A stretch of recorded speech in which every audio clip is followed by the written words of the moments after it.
ವಿರಾಜಪೇಟೆ ತಾಲೂಕಿನ ಕಣ್ಣಂಗಾಲ ಗ್ರಾಮದಲ್ಲಿ ಸ್ವಾತಂತ್ರ್ಯ ಪೂರ್ವದಿಂದಲೂ ಸ್ವಂತ ಮನೆ ಇಲ್ಲದೆ ಬದುಕುತ್ತಿರುವ ಸಾರ್ವಜನಿಕ ನಿವೇಶನ ರಹಿತರಿಗೆ ನಿವೇಶನ ಒದಗಿಸುವ ಉದ್ದೇಶದಿಂದ ಸುಮಾರು 9 ಎಕರೆ ಜಮೀನನ್ನು ಸೋಮಯ್ಯಂಡ ತಿಮ್ಮಯ್ಯ ಅವರಿಂದ ಖರೀದಿ ಮಾಡಿ ಅದನ್ನು ನಿವೇಶನಕ್ಕೆ ಪರಿವರ್ತನೆಗೊಳಿಸಲು ಕ್ರಮ ಕೈಗೊಳ್ಳಲಾಗಿದೆ ಎಂದು ನಿವೇಶನ ರಹಿತರ ತಂಡದ ಮುಂದಾಳು ಜ್ಯೋತಿಕುಮಾರ್ ತಿಳಿಸಿದ್ದಾರೆ.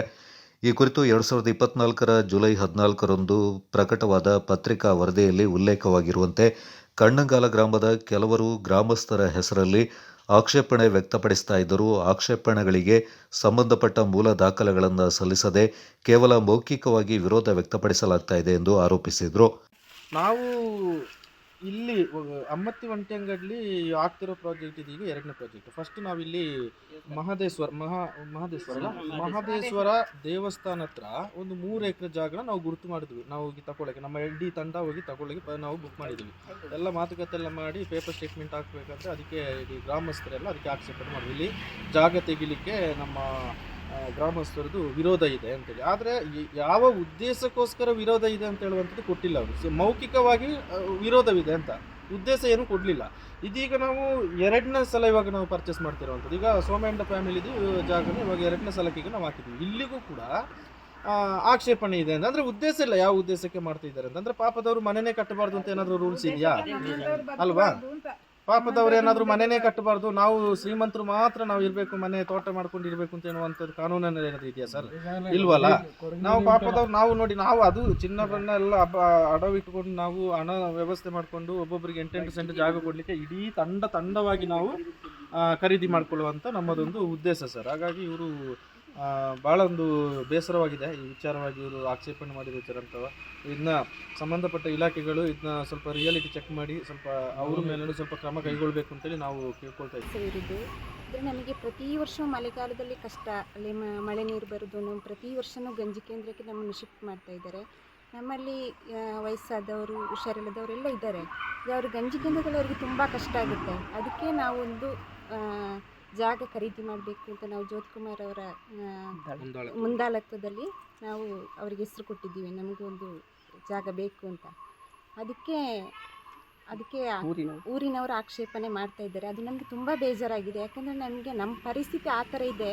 ನಮ್ಮ ಹಚ್ಚಿನಾಡಲ್ಲಿ ಎಲ್ರಿಗೂ ಗೊತ್ತು, 3 ವರ್ಷ ಕಂಟಿನ್ಯೂಸ್ ಮಳೆ ನೀರಿನಿಂದ ನಾವು ಒದ್ದಾಡಿದ್ದೀವಿ. ನಮ್ಮದು ಬಟ್ಟೆ ಬರೆ ಮನೆಯದು ಪ್ರತಿಯೊಂದು ವಸ್ತು ನೀರಲ್ಲಿ ಹೋಗಿದೆ, ಅದೆಲ್ಲರಿಗೂ ಗೊತ್ತು. ಅದಕ್ಕೋಸ್ಕರ ನಾವು ಈ ಒಂದು ಕಾನ್ಸೆಪ್ಟಿಗೆ ಒಂದು ಹೆಸರು ಕೊಟ್ಟಿದ್ದೀವಿ. ಆದರೆ ಎಲ್ಲರೂ ಅದಕ್ಕೆ ಆಕ್ಷೇಪಣೆ ಮಾಡುವ ಬೇಜಾರಾಗಿದ್ದೀವಿ. ನಮಗೆ ಪ್ರತಿ ವರ್ಷವೂ ನಮಗೆ ಕೊಡ್ತಾ ಇರುವ ನೋಟಿಸ್, ಯಾಕೆಂದರೆ ನೀವು ಮಳೆಗಾಲದಲ್ಲಿ ಗಂಜಿ ಕೇಂದ್ರಕ್ಕೆ ಶಿಫ್ಟ್ ಆಗಿ ಅಂತ ಪ್ರತಿ ವರ್ಷವೂ ಕೊಟ್ಟು ಹೋಗ್ತಾರೆ. ಆದರೆ ಅದು ನಮ್ಮದು ಎಷ್ಟು ಕಷ್ಟ ಇದೆ ಅಂತ ನಮಗೆ ಮಾತ್ರ ಗೊತ್ತು. ನಾವು ಒಂದು ಹುಷಾರಿಲ್ಲದವ್ರನ್ನ, ನಮ್ಮ ಮನೆಯಲ್ಲೂ ಸ್ಟ್ರೋಕ್ ಆದ ಪೇಷಂಟ್ ಇದ್ದಾರೆ, ಅವ್ರನ್ನ ಶಿಫ್ಟ್ ಮಾಡೋಕ್ಕೆಲ್ಲ ಎಷ್ಟು ಕಷ್ಟ ಇದೆ ಅಂತ ಅದು ನಮ್ಗೆ ಮಾತ್ರ ಗೊತ್ತು ಸರ್. ಅವರು ಈಗ ಅದಕ್ಕೋಸ್ಕರ ನಾವು ಒಂದು ಬಿಟ್ಟೆಗೆ ಕೊಡಿ, ಧರ್ಮಕ್ಕೆ ಕೊಡಿ ಅಂತ ಕೇಳ್ತಾ ಇಲ್ಲ. ನಾವು ಒಂದು ಕಷ್ಟಪಟ್ಟು ಒಂದು ಇಷ್ಟು ಅಂತ ಹಾಕಿ ಜ್ಯೋತಿಕುಮಾರ ಮುಂದಾಳತ್ವದಲ್ಲಿ ನಾವು ಒಂದು ಇಷ್ಟು ಸೆಂಟ್ ಅಂತ ಕೊಡಿ ಅಂತ ನಾವು ಕೇಳ್ಕೊಂಡಿದ್ದಷ್ಟೇ. ಆದರೆ ಅದಕ್ಕೆ ನಮ್ಮ ಮನೆ ಪಕ್ಕದಲ್ಲಿ ಇರೋರು ಸ್ವಲ್ಪ ಆಕ್ಷೇಪಣೆ ಮಾಡ್ತಾ ಇದ್ದಾರೆ, ಅದು ಸ್ಥಳೀಯರು. ಅದಕ್ಕೆ ನಮಗೆ ತುಂಬ ಬೇಜಾರಾಗಿದೆ. ಅದಕ್ಕೆ ನೀವು ಒಂದು ನ್ಯಾಯ ಕೊಡಬೇಕು ಅಂತ ಕೇಳ್ಕೊಳ್ತಾ ಇದ್ದೀವಿ.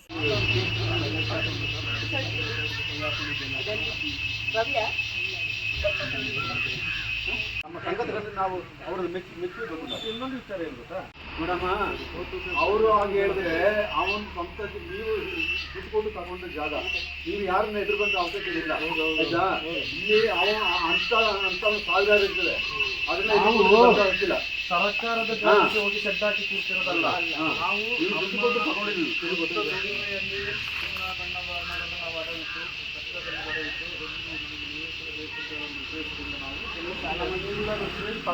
ತಂಡವಾಗಿ ನಾವು ಎಲ್ಲ ಒಟ್ಟುಗೂಡಿ ಸಮಾನ ಮನಸ್ಕರಾದ ನಮ್ಮೆಲ್ಲರ ಒಂದೇ ಮನಸ್ಸಿನಿಂದ ನಾವೆಲ್ಲರೂ ಹೋಗಿ ನಾವು ತಗೊಳ್ತಿರುವಂಥದ್ದು. ಗೊತ್ತಾಯ್ತು? ನಾವು ಪಂಚಾಯತಿಂದ ಕೊಡಿ ಅಥವಾ ನಮಗೆ ನಾವು ಸೆಡ್ ಹಾಕಿ ಕೊಟ್ಟಿದ್ದೀವಿ ಅಲ್ಲಿ ಅಲ್ಲ. ನೋಡಿ, ಮಾಲೀಕರು ಇಲ್ಲ ಇದ್ದಾರೆ, ಜಾಗದ ಮಾಲೀಕರು, ಅವ್ರಿಗೂ ಕೂಡ ಜಾಗನ ನಾವು ಕೊಡ್ತೀವಿ ಅಂತಲೇ ಹೇಳ್ತಾ ಇದ್ದಾರೆ ನಾವು. ಮತ್ತು ಈ ಊರವರಿಗೆ ಯಾಕೆ ಅದು ಅಂತ ನಾನು ಹೇಳಿದೆ. ಊರವರಿಗೆ ಅಂದರೆ ಎಲ್ಲ ಊರವರಿಗೆ ನಾನು ಹೇಳಲ್ಲ, ಕೆಲವು ಗ್ರಾಮಸ್ಥರಿಗೆ ಮಾತ್ರ. ಕೆಲವರು ಅವರು ಕೆಟ್ಟ ದೃಷ್ಟಿಯಿಂದ ನಿಮಗೆ ಹೀಗೆ ಅರ್ಜಿಯನ್ನು ಮಾಡಿ ತಕರಾರು ಮಾಡ್ಬೋದು. ಆದರೆ ಕಾನೂನನ್ನು ಯಾರು ಮೀರಿದವರಿಲ್ಲ ಆಯ್ತಾ? ಕಾನೂನು ಅಡಿಯಲ್ಲಿ ಹೋದಾಗ ನಿಮಗೆ ನ್ಯಾಯ ಸಿಕ್ಕೇ ಸಿಗ್ತದೆ. ಅವರು ಸಂಬಂಧಪಟ್ಟ ತಹಸೀಲ್ದಾರ್ ಆಗಿರ್ಬೋದು, ಎಸ್ ಸಿ ಡಿ ಸಿ ಆಗಿ ಪರಿಶೀಲನೆ ಮಾಡ್ತಾರೆ, ನಿಮಗೆ ಜಾಗ ಸಿಗ್ತದೆ. ನಾವು ಒಂದು ವಿಷಯ ನಿಮಗೆ ಹೇಳೋದು ಇಷ್ಟಪಡ್ತೀವಿ. ಮಾಲೀಕರನ್ನ ಈ ಸಂದರ್ಭದಲ್ಲಿ ನಾನು ಅಭಿನಂದಿಸ್ತೇನೆ. ಇಲ್ಲಿ ಅವರು ಕಡಿಮೆ ದರದಲ್ಲಿ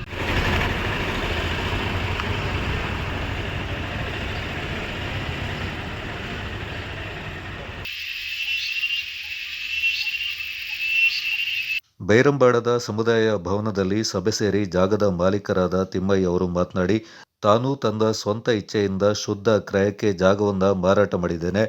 ಅದರಲ್ಲಿ ಯಾವುದೇ ಬಫರ್ ಝೋನ್ ಇರುವುದಿಲ್ಲ. ಅಲ್ಲಿ ಕೆಲವು ಒಕ್ಕಲಿಗ ಜನಾಂಗದ ವ್ಯಕ್ತಿಗಳು 12 ಅಡಿ ಇದ್ದ ರಸ್ತೆಯಿಂದ 6 ಅಡಿಗೆ ಇಳಿಕೆ ಮಾಡಿಕೊಂಡು ಕಾಫಿ ಗಿಡ ಮತ್ತು ಇನ್ನಿತರ ಗಿಡಗಳನ್ನು ಬೆಳೆಸಿದ್ದಾರೆ. ಸರ್ಕಾರದ ರಸ್ತೆಯಿಂದ ಒತ್ತುವರಿ ಮಾಡಿಕೊಂಡಿದ್ದನ್ನು ಮೊದಲು ತೆರವುಗೊಳಿಸಬೇಕೆಂದರು. ತಾವು ಕಣ್ಣಂಗಲ ಗ್ರಾಮ ತಿಮ್ಮಯ್ಯ ಅಂತ. ನಾನು ಕಷ್ಟಕ್ಕಾಗಿ ಜಾಗ ಕೊಡ್ತಾಯಿದ್ದೀನಿ. ನಮಗೆ ಎಲ್ಲ ಹುಡುಗಿರಿ ಅದರಿಂದ ನಾನು 9 ಎಕರೆ 42 ಸೆಂಟ್ ಜಾಗನ ನಾವು ಪಾಪದ ಗರೀಬರಿಗೆ ನಾನು ಕೊಡ್ತಾಯಿದ್ದೀನಿ. ಸುಳ್ಳು ಮಾಹಿತಿಯನ್ನು ನಮ್ಮ ಒಕ್ಕಲಿಗೌಡವರು ಒಂದು 7-8 ಜನ ಸುಳ್ಳು ಆರೋಪ ಕೊಟ್ಟು ಇದು ಮಾಡ್ತಾಯಿದ್ದಾರೆ. ದುರ್ಬಳಕೆಯಾಗಿ ಬೇಡದ ಪೇಪರ್ ಸ್ಟೇ ಹಾಕಿದ್ದಾರೆ ಅವರು. ಅದರಿಂದ ಯಾವುದು ಪ್ರಯೋಜನ ಆಗೋದಿಲ್ಲ ಅಂತ ಸರ್ಕಾರ ಅದು ಫುಲ್ ಸಪೋರ್ಟ್ ಇದೆ. ನಾವು ನಮ್ಮ ಫ್ಯಾಮಿಲಿ ಅಣ್ಣ ತಮ್ಮದು ಎಲ್ಲರೂ ನಾವು ಸೇರಿ ಅದಕ್ಕೆ ಫುಲ್ ಸಪೋರ್ಟ್ ಇದೆ. ನಾನು ಶುದ್ಧ ಕ್ರಯಕ್ಕೆ ಜ್ಯೋತಿಕುಮಾರ್ ಅವರಿಗೆ ಶುದ್ಧ ಕ್ರಯಕ್ಕೆ ಕೊಟ್ಟಿರೋದು. ಅದರಲ್ಲಿ ಯಾವುದೂ ಆಕ್ಷೇಪಣೆ ಏನಿಲ್ಲ. ರೋಡ್ಗಳು ಇದೇ ನಮ್ಮ ಅದೇ ದಾರಿಯಲ್ಲಿ ಗೋಪಾಲಕೃಷ್ಣ ಅಂತ ಹೇಳೋರು 8 ಸೆಟ್ ಕೊಟ್ಟಿದ್ದಾರೆ. ಮತ್ತು ರಘು ಅಂತ ಹೇಳೋರು 2 ಸೆಟ್ ಕೊಟ್ಟಿದ್ದಾರೆ. ರೋಡ್ ಇಕ್ಕಟ್ಟಾಗಿದೆ, ಎಲ್ಲ 8 ಸೆಂಟು 10 ಸೆಂಟು ಇಲ್ಲ. ಅದಕ್ಕಾಗಿ ಆ ಕಡೆ ಈ ಕಡೆ ಹೋಗುವಂಥ ಜನರಿಗೆ ಇವರು ಕಿರುಕುಳ ವಿಪರೀತ ಕೊಡ್ತಾರೆ. ಮನೆ ಕಟ್ತಾರೆ ಅಂದ್ಕೊಂಡು ಇವರು ದೊಡ್ಡವರಾಗಲಿಕ್ಕೆ ನಮ್ಮನ್ನ ಗರೀಬರನ್ನ ತುಳಿದು ಇದು ಮಾಡ್ತಾಯಿದ್ದಾರೆ. ಸರ್ ನಮಸ್ತೆ. ನಾವು ಕಣ್ಣಂಗಾಲ ಗ್ರಾಮ ಪಂಚಾಯಿತಿ ವ್ಯಾಪ್ತಿಯಲ್ಲಿ ಸಾರ್ವಜನಿಕ ನಿವೇಶನ ರೈತರಿಗೆ, ಅಂದರೆ ಸ್ವತಂತ್ರ ಪೂರ್ವದಿಂದಲೇ ಮನೆ ಇಲ್ಲದೆ ಮತ್ತು ಬಾಡಿಗೆ ಮನೆಯಲ್ಲಿ ಇರುವಂಥ ಮತ್ತು ಲೈನ್ ಮನೆಯಲ್ಲಿ ಇರ್ತಕ್ಕಂಥ ಕೆಲವು ನಿವೇಶನ ರೈತರನ್ನು ಒಟ್ಟುಗೂಡಿ ನಾವು ಒಂದು ತಂಡವನ್ನು ರಚಿಸಿ, ನಮ್ಮದೇ ಸಮ್ಮುಖದಲ್ಲಿ ಒಂದು ತಂಡವನ್ನು ರಚಿಸಿ ನಾವು ಅವರಿಗೊಂದು 9 ಎಕರೆ ಜಾಗವನ್ನು ನಾವು ಖರೀದಿ ಮಾಡಿ ಪರಿವರ್ತನೆ ಮಾಡಿ ಅವರಿಗೊಂದು 8 ಸೆಂಟ್ ಜಾಗ ಕೊಡಿಸುವಂಥ ನಮ್ಮ ಒಂದು ಉದ್ದೇಶ ನಮ್ಮ ತಂಡದ ವತಿಯಿಂದ ನಾವು ಮಾಡ್ತಾ ಇದ್ದೀವಿ. ಎಲ್ಲ ಕಡೆಯೂ ಕೂಡ ಮಾಡ್ತಾ ಬರ್ತಾ ಇದ್ದೀವಿ. ಹಾಗೆ ನಾವು ಒಂಟೆಂಗಿರಲು ಕೂಡ ಈ ಒಂದು ಪ್ರಾಜೆಕ್ಟ್ನ ನಾವು ಹಾಕಿದ್ದೀವಿ. ಹಾಗಾಗಿ ನಮ್ಮ ಜಾಗದ ಮಾಲೀಕರಾದ ತಿಮ್ಮಯ್ಯ ಅವರು ಮತ್ತು ಇನ್ನೂ 4 ಜನ ಇದ್ದಾರೆ. ಇವರ ಒಂದು ಜಾಗನ ನಾವು 9 ಎಕರೆ ಜಾಗನ ನಾವು ಪರ್ಚೇಸ್ ಮಾಡಿದ್ದೀವಿ. 60 ಲಕ್ಷ ರೂಪಾಯಿ ದುಡ್ಡನ್ನು ಕೊಟ್ಟು ನಾವು ಪರ್ಚೇಸ್ ಮಾಡಿದ್ದೀವಿ. ಆದರೆ ಇವಾಗ ಏನಾಗಿದೆ ಅಂತ ಹೇಳಿದ್ರೆ ಅಲ್ಲಿಯ ಗ್ರಾಮಸ್ಥರು ಜಾಗಕ್ಕೆ ಸಂಬಂಧಪಟ್ಟಂಥ ಕಣ್ಣಂಗಾಲ ಗ್ರಾಮಸ್ಥರವರು ಸ್ವಲ್ಪ ಆಕ್ಷೇಪಣೆಯನ್ನು ವ್ಯಕ್ತಪಡಿಸಿದ್ದಾರೆ. ಎಲ್ಲ ಗ್ರಾಮಸ್ಥರು ಎಲ್ಲರೂ ಅಲ್ಲ, ಒಂದು ಕೆಲವಷ್ಟು ಜನ ಗ್ರಾಮಸ್ಥರ ಹೆಸರಲ್ಲಿ ನಮ್ಮನ್ನು ಎದುರಿಸುವಂಥದ್ದು. ಅಲ್ಲಿ ಮನೆ ಕಟ್ಟಲಿಕ್ಕೆ ಬಿಡಲ್ಲ, ಅಲ್ಲಿ ಓಡಾಡಬಾರ್ದು, ರಸ್ತೆ ಕಿರಿದಾಗಿದೆ, ಆ ಥರ ಈ ಥರ ಅಂತೇಳಿ ಎಲ್ಲ ಸುಳ್ಳು ಆರೋಪಣೆಗಳನ್ನ ಮಾಡಿ ನಮ್ಮ ಕಣ್ಣಂಗಾಲ ಗ್ರಾಮ ಪಂಚಾಯಿತಿಗೆ ಒಂದು ಬಲಾತ್ಕಾರವಾದ ಒಂದು ಗ್ರಾಮ ಸಭೆನ ಮಾಡಿ ಬಲಾತ್ಕಾರವಾಗಿ ಒಂದು ನಿರ್ಣಯವನ್ನು ಕೈಗೊಳ್ತಾರೆ ಅವರಲ್ಲಿಂದ. ಯಾವ ಥರ ಅಂತ ಹೇಳಿದ್ರೆ ಅಲ್ಲಿ ಆ ಜಾಗ ಖರೀದಿ ಮಾಡಬಾರ್ದು, ಅಲ್ಲಿ ಬಫರ್ ಝೋನ್ ಇದೆ, ಅಲ್ಲಿ ಪರಿಸರ ಸಂರಕ್ಷಣೆ ವಿಚಾರವಾಗಿ ಪರಿಸರ ಹಾಳಾಗುತ್ತೆ ಅಂತ ಹೇಳುವ ಕೆಲವೊಂದು ಉದ್ದೇಶಪೂರ್ವಕವಾಗಿ ಮುಂದೆ ಇಟ್ಟು ಅಲ್ಲಿಯ ಗ್ರಾಮಾಭಿವೃದ್ಧಿಗಳನ್ನ ಒಂದು ಸ್ವಲ್ಪ ಅವರು ಮಾತುಕತೆ ಮಾಡಿ, ಗ್ರಾಮಾಭಿವೃದ್ಧಿ ಅಧಿಕಾರಿಗಳ ಮಾತುಕತೆ ಮಾಡಿ ಒಂದು ಕೋರಿಕೆ ಮೇರೆಗೆ ವಿಶೇಷ ಸಭೆಯನ್ನು ಕರೀತಾರೆ. ಅವರು ಜನರ ಕೋರಿಕೆ ಮೇರೆಗೆ ಒಂದು ವಿಶೇಷ ಸಭೆಯನ್ನು ಕರೀತಾರೆ. ಆ ಸಭೆಯಲ್ಲಿ ಏನು ನಿರ್ಣಯ ಆಗುತ್ತೆ ಅಂತ ಹೇಳಿದ್ರೆ ಈ ಕೆಲವು ಬಫರ್ ಝೋನು ಮತ್ತು ಪರಿಸರದ ವಿಚಾರ ಮತ್ತು ನೀರಿನ ವಿಚಾರ ಎಲ್ಲವೂ ಕೂಡ ಅವರು ಇದಕ್ಕೆ ಬರೆದು ಅಲ್ಲಿ ಕೊಡ್ತಾರೆ ಬಂದಿಗೆ. ಅಂದರೆ ಆಕ್ಷೇಪಣೆ ಮಾಡಿರುವಂಥದ್ದು ಸಾರ್ವಜನಿಕ ನಿವೇಶನ ರೈತರು ಅಲ್ಲಿ ಮನೆ ಕಟ್ಟಬಾರದು ಅಂತ ಇರುವಂಥ ಒಂದು ಉದ್ದೇಶದಿಂದ ನಾನಾ ರೀತಿಯ ಕೆಲವು ವಿಚಾರಗಳನ್ನೆಲ್ಲ ತಗೊಂಡು ಅಲ್ಲಿ ನಮಗೆ ಒಂದು ನಿರ್ಬಂಧವನ್ನು ಮಾಡಿದ್ದಾರೆ. ಈ ಜಾಗಕ್ಕೆ ಸಂಬಂಧಪಟ್ಟ ರೋಡ್ನಲ್ಲಿ ಅವ್ರದ್ದು ಆಕ್ಷೇಪಣೆ ಮಾಡುವವ್ರದ್ದು ಮನೆ ಇದೆ. ಸುಮಾರು ಒಂದು 7-8 ಕುಟುಂಬದ ಮನೆ ಇದೆ. ಅಲ್ಲಿ ಏನಂತಂದರೆ ಪಂಚಾಯತಿಯಿಂದ 12 ಅಡಿ ದಾರಿ ಬಿಟ್ಟಿದ್ದಾರೆ ಪಂಚಾಯತಿಯಿಂದ. ಇವರು ಅಲ್ಲಿ ಒಳಗಡೆಗೆ ಹೋಗುವ ರಸ್ತೆ ಬಂದು ಬರೀ ಒಂದು 6 ಅಡಿ ಮಾತ್ರ ಮಾಡ್ಕೊಂಡಿದ್ದಾರೆ. ಮಿಕ್ಕಿದ ಆ ದಾರಿಗಳಿಗೆಲ್ಲ ಇವರು ಗಿಡಗಳನ್ನು ಹಾಕ್ಕೊಂಡಿದ್ದಾರೆ.